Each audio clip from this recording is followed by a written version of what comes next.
Welcome to Monster Chats, presented by Monster VoIP, where we share the tools, methods, and best practices that business leaders use to build new connections, strengthen relationships, and impact sales in organizations of all shapes and sizes. If you have any questions that come up during today's episode, please text them to 424-378-6966. Please welcome the founder of Monster VoIP, your host, Colin Mitchell. On today's episode, I'm talking with Adrian Miller. Adrian is an author, speaker, and consultant. And today we're going to dig into her story and learn more about her journey as an entrepreneur. My name is Colin Mitchell. I'm the founder of Monster VoIP and the host of Monster Chats. Adrian, welcome to the show. How are you doing? Great. Feeling good. Like the sign behind your head. Those are, words I could live by. So I immediately, when I dialed in, smiled. Yeah, I love that. Then we're going to get along great. So, let's just, you have 4 companies, which is amazing. So you're probably, you know the entrepreneur journey, struggles, and everything in between. So I really just want to dig in and learn more about you. What's your story? Like, where did you grow up as a kid? When and why did you decide you wanted to be an entrepreneur? Okay. So I'm in New York, and I grew up in New York with a few little detours to some other cities, but my heart really does belong in New York. I'm one of those people who enjoys the noise, the amount of people. Of course, we have none of this right now, but I actually enjoyed New York when it was a little grittier. It's a little bit like a theme park now, but I'm a person who loves the theater. I love diversity. I love the subway. Yeah. I really love everything about New York. My feeling is if you don't love most of the things about New York, I wonder why the heck you are here. It's a very hard city to live in. It's got all those things I love. Most people detest, or a lot of people detest. And you can have a kinder, more gentle life at a much more satisfactory price point in so many other places in the world. Yeah. And if you don't avail yourself of all the things that New York has to offer, I think it just weighs on your shoulders, as opposed to being, for me, it's a rush. I mean, it's like, I get like, crowds, yay! And other people are like, oh my God, get me out of here. And I really think exactly the opposite. So obviously New York is in your blood, it sounds like, in your DNA. It is. So it must be strange then. New York is not the New York that you're used to. It must be a little bit New York is different. Super weird now. So let me say, though, I do take 8 weeks vacation, not all at the same time. I'm a big traveler. I love to travel, have traveled extensively for a very long time. You'll appreciate this as a dad of small children. My kids' first plane rides and trips abroad were when they were 6 weeks old. Wow. And never really stopped. Had it down. There was a publication called Travel with Your Children back when they were print publications, and I wrote a column for it, and I used to post articles and have a little picture of my kids, because we had some remarkable adventures. And actually, it's pretty funny. My son last night texted me, do you still have the picture of me wearing my underpants on my head and standing in the window in Paris? Wow. And I probably do. I don't have the time to go searching that out, but yes, so he still has those memories. So I started my business, my first business, when my kids were 2 and a few months and 0. And I started it because I felt that I needed a job. I thought it was a job. I didn't know it was going to be a company forever. I needed a job that would let me be more grounded. Okay, and not travel as much and be home better hours and stuff like that. So I started my company. that held true for a little while because I thought it was just going to be like this thing, like a little gap of a year, and then I'd go back and work for a big company. And I never did because I had a lot of clients and a lot of great stuff going on. And so I just continued. And so what was that business? Tell us a little bit about what you did. It's sales, consulting, and training. What I was doing before was working in sales and account management, and I was really good at it. Okay. And so I'm instinctively a good salesperson, and I'm instinctively a great sales cheerleader. I really am.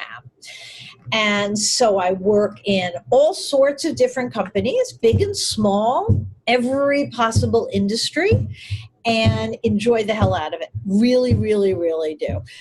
Training salespeople inside and field, working with owners of companies, helping them be more focused and develop better strategies and processes. Then I realized, so I write. I love to write. My quiet spot is when my head is spinning. I just go, all right, just sit down and write something. So I write a ton of blogs and newsletters. And all of a sudden people start asking me, can you write my blog? Can you write my newsletter? Can you write my sales letter? Can you write my marketing material? Can you write my fill in the blank? And I went, for a long time, I went, no.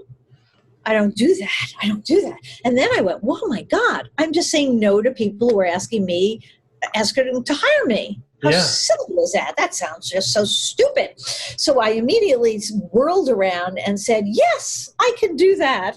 And so now I have a company and we do all of that with 2 other people and we write. And I still adore writing and I still write, every day for myself. I find it fun and great. Wow. And then I was a networking animal because I just saw that to be the most efficient way for me to build business because I like people and it seemed so much better than a lot of the other things. But I started networking a lot and it was too much. There were things I didn't like about certain groups. I was the president of 2, but still you can't just change the rules because, I wasn't a dictator. There were people who kind of okayed my changes. So I started my own group and it is about 400 people and it's an incredible community, super unique and special. And Scott Mason is in it. Wonderful.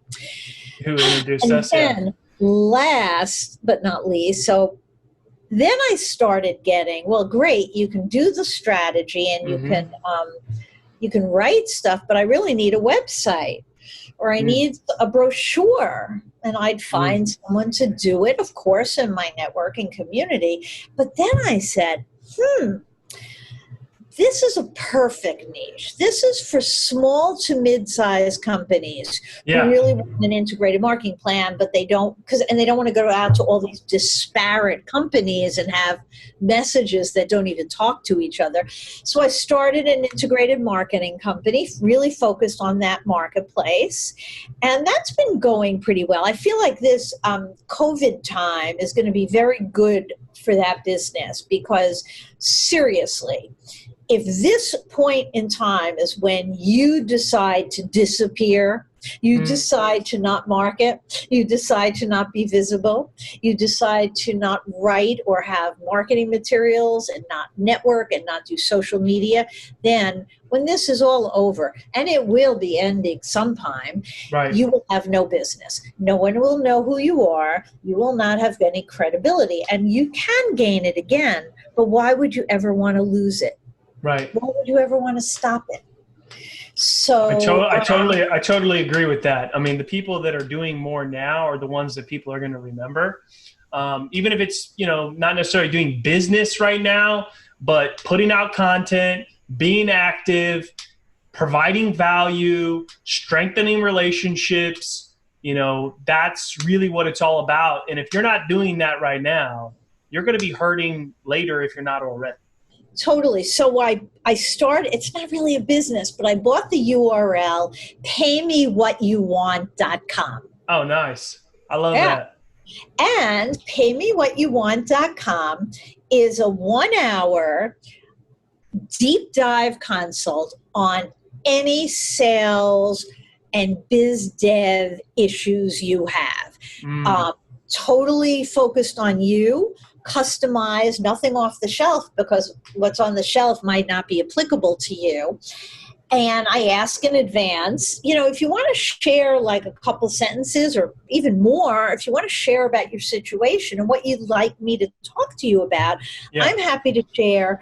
I have a lot of experience and I work in so many companies. I feel like I have best practices born out of successful companies. Right. I'm happy to do that. We're not going to talk about how much you should pay me. I'm not going to mention it at all, ever.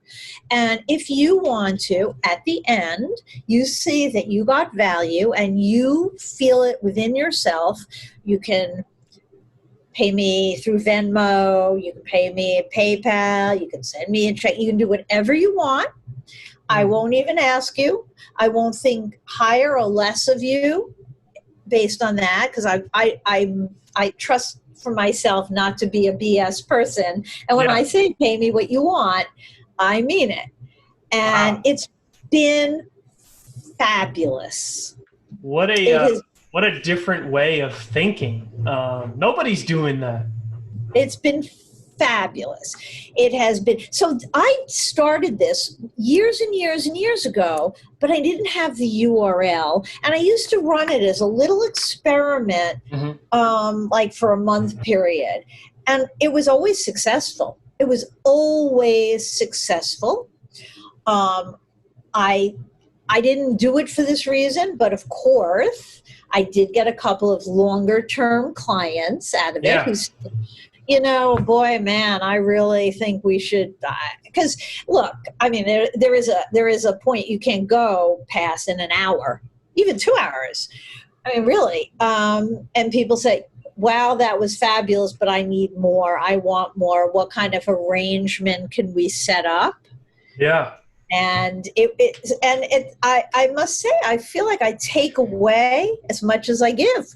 Well, yeah, I mean, it's a totally different mindset, right? It's like you hear a lot of people on social media and LinkedIn and lead with value, give value, make more deposits, right? Like, but how many are really doing it with that sort of example that you have where you're totally leading with value, expecting nothing, and it's so genuine. It's like really heartfelt and like, hey, you just want to help.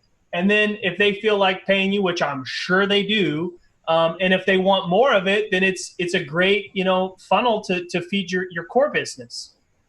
People were so funny. They said, oh my God, you're going to lose your shirt, all these negatives. And I said, first of all, you do understand I'm totally in control. Yeah. Like, let's not be, a liar about this. I'm in control about the schedule. Obviously, if I have revenue producing work and have absolutely not a minute to spend on this for the next 2 weeks, I'm not going to set any appointment for the next 2 weeks. I am in control. So I don't feel like I'm going to lose my shirt. I have the ability to tamp it down. It's like a faucet. I can open it up. I can shut it down. Yep. And I tell people that. I mean, I would say I'm trying to be very discriminating as to who I take. No, honestly, I talked to this young kid who was still living in the town he went to college because like COVID came and he couldn't get out. And he's got this kind of quirky little idea and he's kind of making it work despite much background or anything. And he wrote me that, and I said, I think people were thinking, oh, you're not going to get anything more out of him, blah, blah, blah. I said, no, I'm kind of interested in talking to him. He's this young kid. He's an entrepreneur. It's awesome. And the thing is what people think so much of the immediate, like, hey, can this person pay me a lot of money right now? And it's not always that, right? If you make an impact on somebody who's maybe just getting started today, and then they have a huge business in a year or two, they're going to remember that, right? Or when they can, afford maybe a consistent service from you, they will, because you impacted them so much, you gave so much value, expecting nothing in return. or even more to the point where it's like a networking, right? Like you never know who knows who and who they might send your way because you really went out of your way to provide value. Totally. There's so many people that talk about leading with value, and there's less people that are actually practicing it. And it's just like a breath of fresh air hearing that you're doing this. Well, it's like leading with value, but yeah, there's like a but on the end of it. Yeah. I have no buts on the end of it. Oh, yeah. And they think leading with value is like inviting people to a webinar that's supposed to be educational. That's not real value. Like helping people, expecting nothing in return, that is true heartfelt value. When you don't expect anything in return, and people remember you for that, it makes a big difference. Yeah, I hope so. And it's been really, again, I feel like I get as much out of it. So those are the things that float my days. Yeah. I love them all. They feed each other a little bit. Yeah. I think my big driver to, I'm a big get shit done person. I learned about get shit done from my mom, who was widowed young, left with me. I was a very rebellious teenager. I was a mouthy. I don't know what I would have done with me. I just have no idea how she handled it. But I was mouthy. The one thing I did do is I always got good grades, and I think she could, like, in her head thought it was okay as long as I got good grades. But she was keeping it all together, and she had to work, and she had mommy duties and all that kind of stuff, and she was one of these get shit done, and don't complain about it. Just thank you, Nike. Just do it. And I think I carry that forward in my own life. I know I carried it forward with my own kids in that, I have so much to do because my kids had a lot of, like, as we tend to do these days, they play it on sports and they have this. And it was like, complaining about, I said, just do it or we'll start paring it back. But we do start with the sports. We do start with the sports, which I know you love to do. So I am a big, just the longer you sit there complaining and, going on and on about it, woe is me, you could have just actually finished it. Yeah. Yeah. Or some people just like to think their idea to death and never just get started, like, if you're an entrepreneur or you're thinking of starting a side hustle or you have an idea, you just got to go for it and get started, and you'll figure out things along the way. You're never going to have it perfect. You're never going to have the perfect business plan or the perfect recipe for success. There's so many things that happen along the way, and you get feedback and things don't work, and you adjust and you adapt, and you got to be flexible. The best thing you can do is, like, just get started, like just start doing something. Well, yeah, it's starting the momentum. It's like the lines. I feel like you were an exercise coach telling me, like, just get up off your butt, right, and do, like, just do 5 squats and two planks, things like that. Just start with something. You don't have to start your exercise routine and say every day I'm going to work out for an hour. Because that's never happening. Yeah, no. Not with someone who doesn't exercise at all, but 5 minutes. 5 minutes. You can do 5 minutes today. Yeah, or they think they want to run a marathon. It's like, hey, just start with a walk around the block consistently and then improve from there, right? Kind of like people think, hey, I want a $5 million business. And it's like, hey, it's going to take a lot of work, and whatever path you think is going to get you there is probably not true. So get started and improve and get better and get feedback, and you'll probably do something totally different. And it's, my story is kind of similar to yours in my entrepreneur journey, where, I'm a part of 4 different companies, and they all started out of, like, a necessity of something. My first company I started with my wife 8 years ago, and it was we built that business. We bootstrapped it to $5 million in less than 2 years, and then we started to diversify into different services, and tons of those things failed miserably. And then we stumbled across something that did really well and started another business. And through that business, our partners started asking us for certain things, which started another business. And then now, I've been going down this podcast journey, and the person that was managing my podcast, I'm now a partner on that, where we manage podcasts for people. And it's like everything has kind of happened out of necessity. So whatever you think your journey might be, it's probably something totally different. And the best thing you can do is get started. I agree with you. And it's interesting to see this point in time. There was an article in the New York Times this week about in one of the industries that was hit the hardest, of course, was restaurants. Yeah. And how certain restaurants were able to pivot and figure out a way, because if they wanted to have the ability to have their doors open, when it's not only when people are going to be allowed to go inside to eat, but when they're going to be comfortable being allowed to go inside to eat. And we don't know when that's going to be. Right. So how are they going to change the paradigm? How are they going to take what they have and make it work for now? Right. Some have been miraculous. It's amazing. There's a part of Queens, right outside of Manhattan, and it's an area of the borough that's the most ethnically diverse. It's extraordinary, and it's vibrant. It's like old New York, like little boutiques and bodegas and restaurants, and it's very, very, very much immigrant run. Immigrants figure out how to get shit done.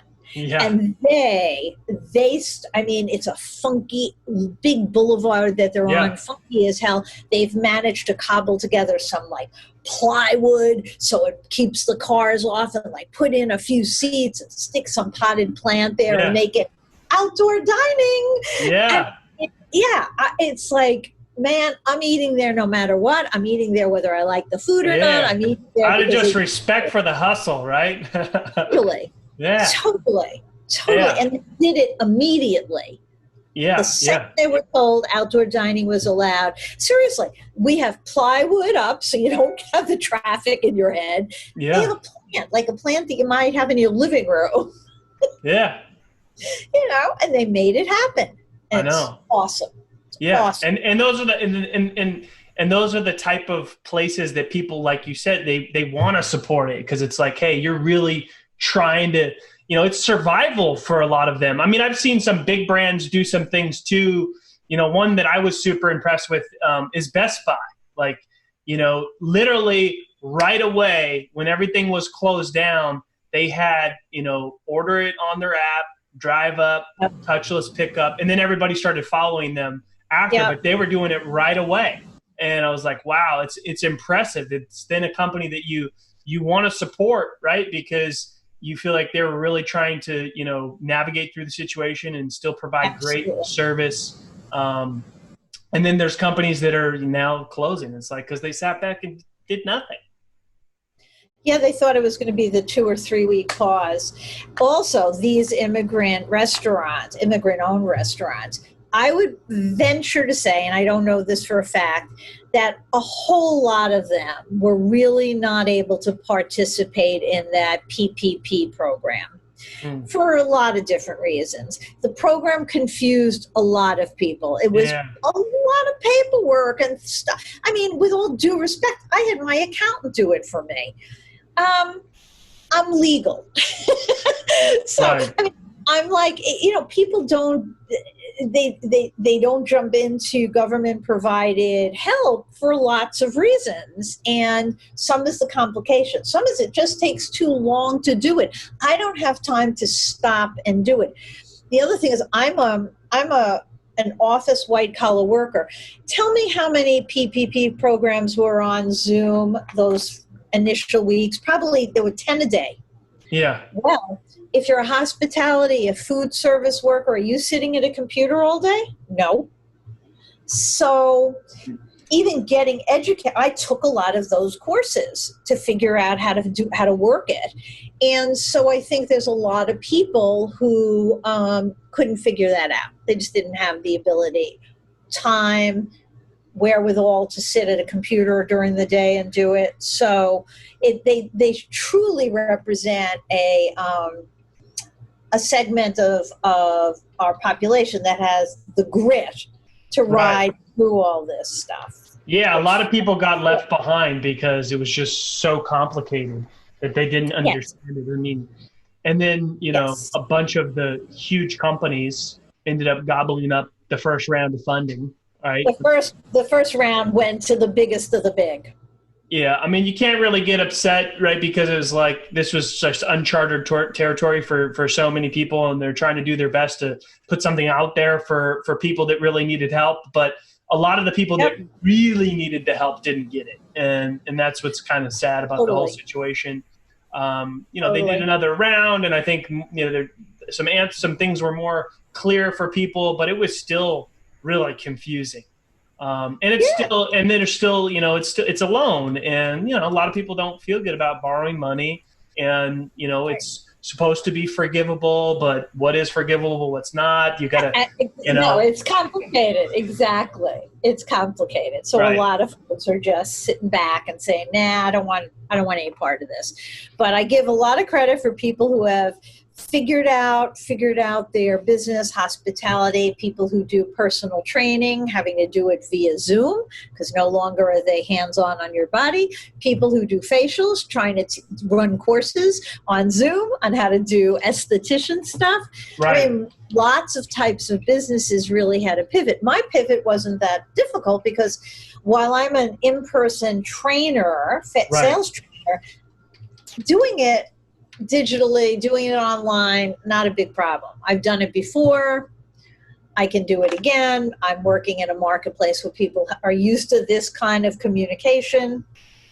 So I just kind of picked up the ball and put away my MTA Metro card. Yeah. Enrolled in the higher level Zoom. And that was that. Business kept going. Yeah, I mean, I think a lot of people, there's a lot of things that have come out of the situation of new ways of doing business that I think people are going to prefer and obviously are going to stick around.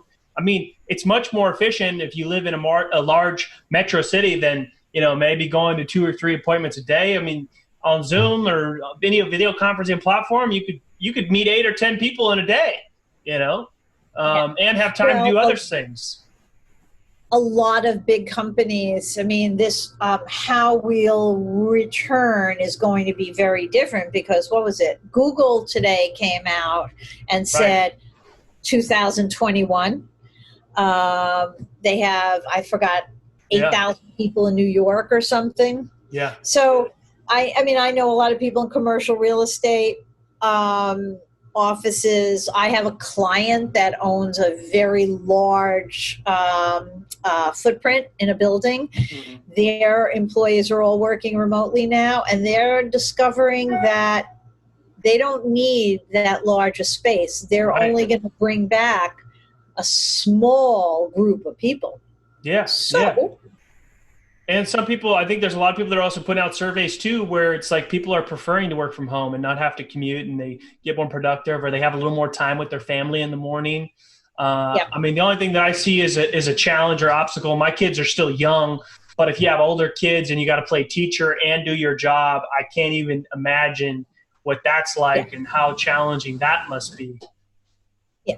Well, there are the challenges of how you are an educator as well as a business owner or employee. Right. There's challenges for people, especially in New York. People live in, we live in small spaces. Right. We're not, a lot of people are in apartments with multiple children, and they're noisy, and if they're young, they're going to be noisy. You're not going to ask them to shush because they don't have a clue what that means or even how to do it. So, yes, there's definitely challenges. People have been incredibly inventive how to create their Zoom space. Yeah. And I think that there's a whole business in that too now. You know, there's Zoom clothing, there's Zoom lighting, there's Zoom furniture, there's Zoom artwork. It's pretty funny. Yeah. But and I've even seen people like, you know, doing webinars and courses on how to use Zoom, you know. It's like, and there's so many of those. There's so many of those. They're almost stopping now because it's been 5 months, so we kind of figured out how to do it. There's Zoom producers. So, you know, I run meetings on Zoom, but like probably the largest I've run has been, I don't know, 60 or 70 people. But I have a good friend of mine who just ran one for 750 people. Yeah, well, and you need a producer. Huge. Yeah, you need a producer. Yeah. A good friend of mine, he just attended a virtual Tony Robbins event where there was 20,000 people on Zoom. I don't know how they pulled it off, but they did, of course. You know, we personally are doing some virtual events. We use a different platform, but we have, you know, probably about almost 400. We're expecting about 500 people to RSVP for that. And it's been a lot of fun. It's a lot of fun to do these events. You don't have to travel. You don't have to be away from the family. You don't have to book a hotel. You don't got to, you know, do all that hassle, and you get more just as much, if not more done, or, you know, it's just as productive and produces the same results. So there's a lot of things that are going to stick around. So before we wrap up, I just want to know tell people where they can connect with you online, where they can learn more about what you're doing, where they can maybe book that session for paymewhatyoumwant.com. Book that session at paymewhatyouwant.com. It's that simple. Pretty simple. Best way to communicate with me seriously is email. It's amiller@adrianmiller.com. And the only quirk there is Adrian is ADRIAN. There's lots of ways to spell Adrian, but that's the way my parents decided to spell it for me. So I answer all my emails. I'm real responsive. There's too many websites to give you. If you email me, I'll send you anything you need, anything you want to know. Introductions. I'm a big networker. And since we are all doing stuff on Zoom, we can work anywhere in the world. I was on the phone yesterday with someone in Korea. Wow. You know? Yeah. Doesn't matter anymore. Yeah. Didn't matter before as much, but we're really aware of it not mattering now. 100%. Well, Adrian, thank you so much for coming on the podcast today. Welcome to the Monster Chats community. If you're listening to the podcast, please subscribe, share with your friends, and we're listening for your feedback. The show is all about you. Thank you for tuning in for another episode of Monster Chats, presented by Monster VoIP, where we share the tools, methods, and best practices that business leaders use to build new connections, strengthen relationships, and impact sales in organizations of all shapes and sizes. If you have any questions from today's show and want to reach us directly, please text your question to 424-378-6966.